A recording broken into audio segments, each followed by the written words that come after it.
So this is Shaira Mayrene Roque from BSP 1121. So today I'm going to talk about the coronavirus or COVID-19. First, what is COVID-19? Coronavirus disease is an infectious disease caused by a newly discovered coronavirus. Most people infected with the COVID-19 virus will experience mild to moderate respiratory illness and recover without requiring special treatment. This is really contagious and dangerous. Isn't it scary? So for avoiding this virus committed in our body and then spread around the world, the discipline from people is necessary. Government always warning us and saying stay at home, but many people still not following.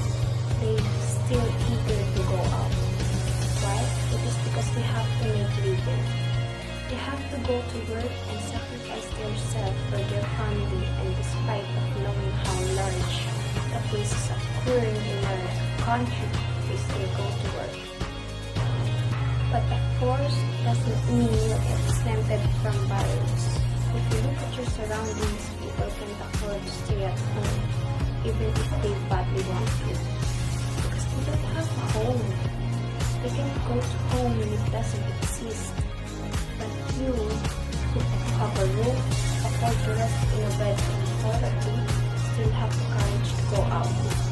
It is for your safety, for everyone's safety, to get rid of the virus as much as possible. It's a certain operation we do to help a lot of people. There's a lot of sacrifices we have to do as people.